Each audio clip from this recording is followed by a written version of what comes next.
Every day, something dramatic happens in the Caribbean that affects our lives. We'll give you the details. We'll give you the facts on Caribbean Perspective with Eddie Frederick.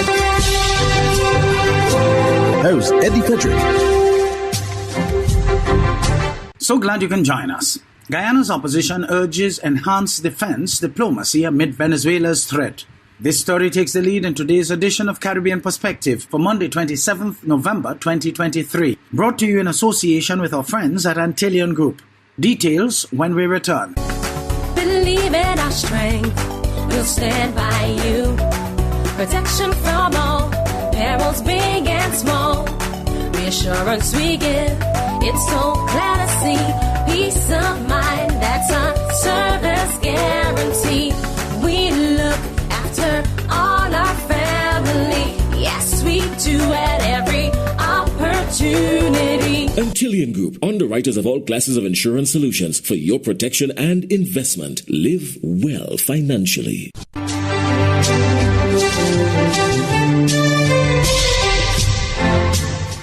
Welcome back. In reaction to Venezuela's heightened aggression, the opposition in Guyana has raised concerns about the government's approach to managing the situation.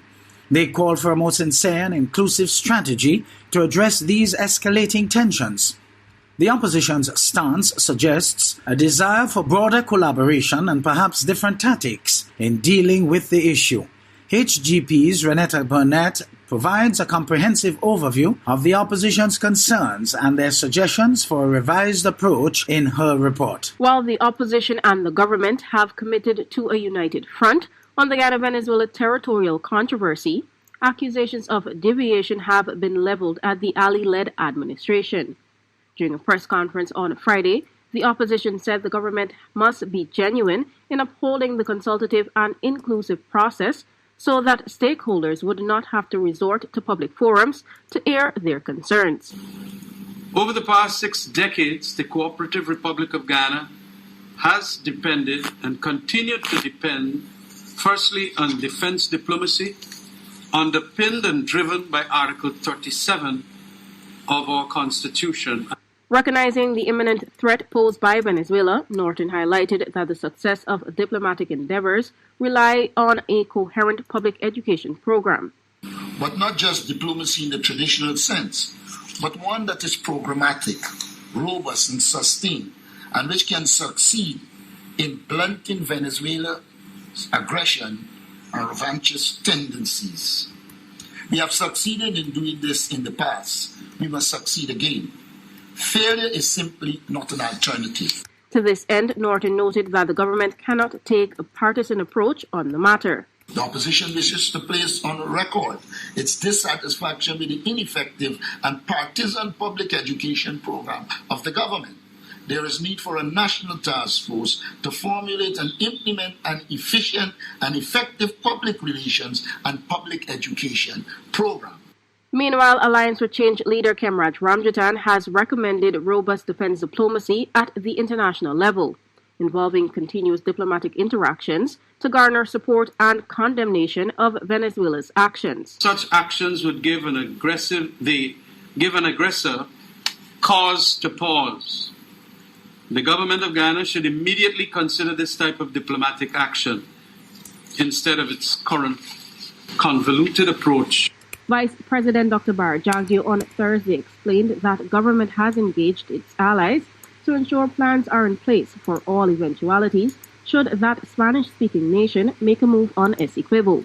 Renata Burnett, reporting for the HGP, 9P News. Antigua's Police Commissioner Atlee Rodney is assuring the public of the force's commitment to a vigorous response to crime, as well as effective crime-solving measures. Ursula Charles Jr. of ABS News reports. Your police force remains committed to preventing and solving crime. That's the message Police Commissioner Atlee Rodney wants shot across the bow. He says the force's mission is clear. That is our main mandate, to investigate crimes and so on. And yes, we have been diligent at it and doing quite a bit. Obviously, in some cases, we do not get the results that we would want at the time that we would want, and especially what the public would expect. We live in a fast-paced world now where persons want results immediately, and in investigations that is not the case sometimes. Although several crimes remain unsolved, Commissioner Rodney is pleased at the dedication being shown by officers to make progress on others. We are pleased with the kind of work that has been put in by the investigators. As you can see, this was the last incident just yesterday was a case that happened in May, but they continued diligently. The fact that they had one arrest made already that didn't make them complacent, and they continued to probe into it that they could make a second arrest in the same matter.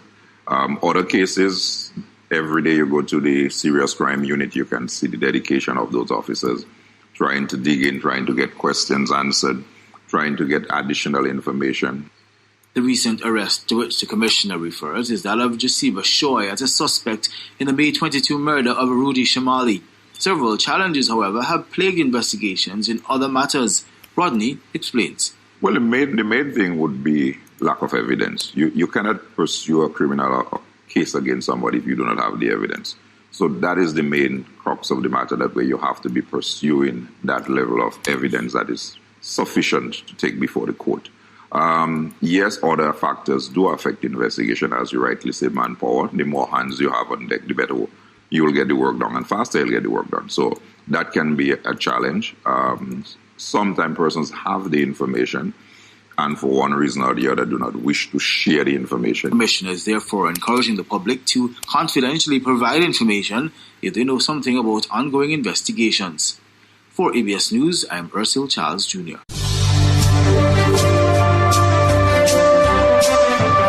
You're listening to Caribbean Perspective with Eddie Frederick, in association with our friends at Antillean Group, underwriters of all classes of insurance solutions for your protection and investment. Live well financially.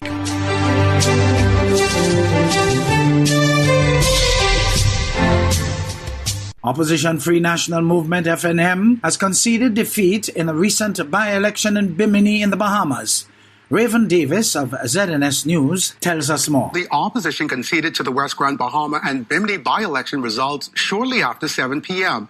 As Raven Davis reports, the party's aim now is to hold the government accountable on its promises to make improvements in that constituency. We maintain the results of this election is no reflection on their capacity to govern and their willingness to work on behalf of the Bahamian people. A pivotal moment following a several weeks-long campaign, the results of which ended in the governing party's favor. That development, however, seemingly not troubling the official opposition. Free National Movement leader Michael Pintard contends that in the face of a remarkably low voter turnout, the numbers speak to an uphill battle, casting doubt on the electorate's confidence in the government. The numbers do not suggest, based on, one, the turnout. We certainly had an increase in turnout of Free National Movement supporters over 2021, but certainly the government has not gotten an overwhelming endorsement from this community. A significant amount of persons, both FNM and PLP, but to a large extent PLPs, did not show up. As a political novice, the Free National Movement's candidate Bishop Ricardo Grant gathering here, flanked by a team of supporters, but demonstrating resilience amid the unofficial loss. Grant says whether in victory or defeat, he's prepared to consistently advocate for the residents of West Grand Bahama and Bimini.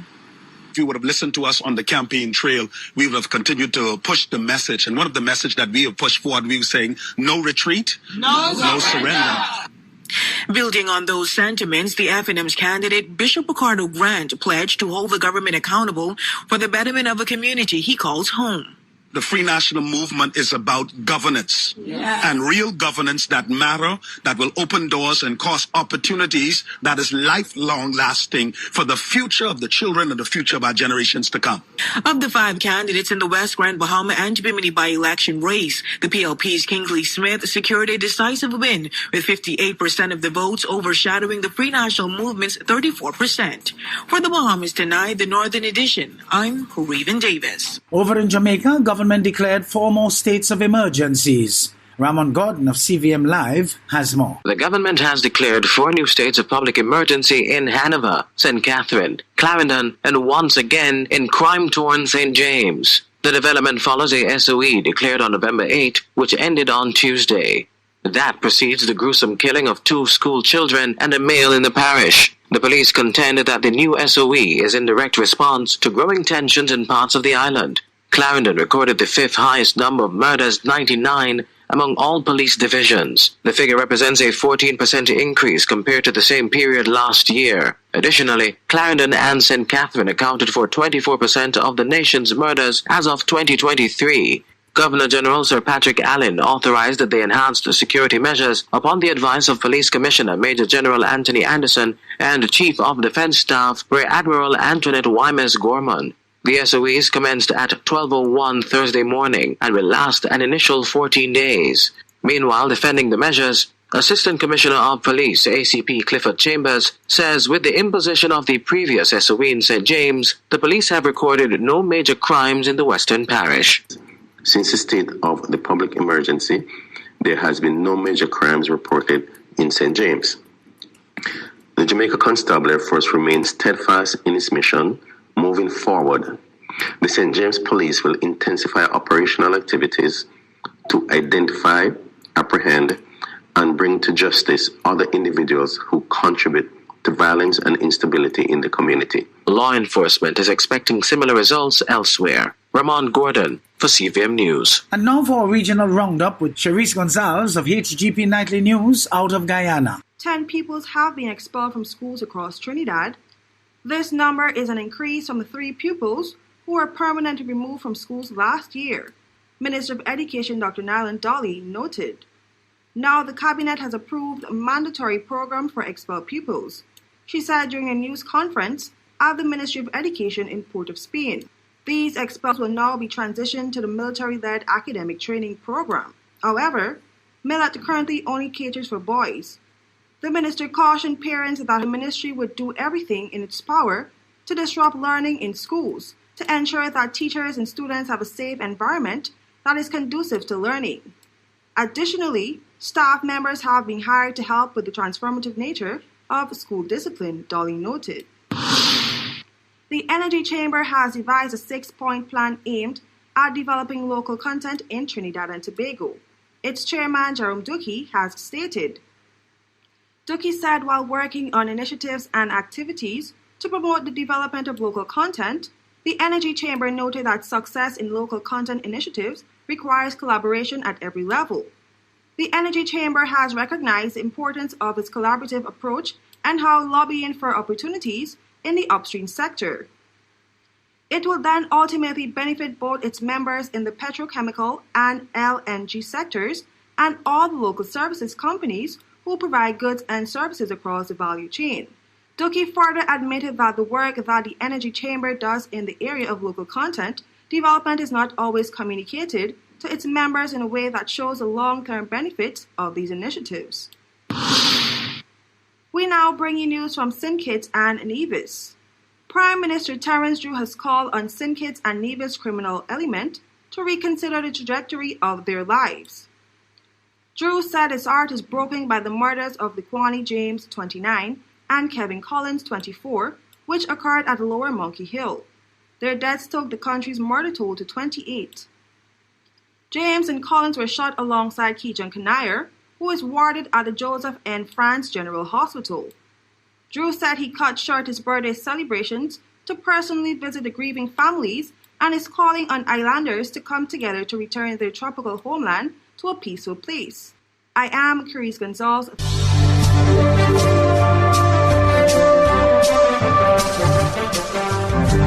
I am Eddie Frederick. This has been Caribbean Perspective, a whole new approach to highlighting developments in the Caribbean. In the meantime, please follow us on Facebook and subscribe to our YouTube channel for daily regional news and more, in association with our friends at Antillian Group.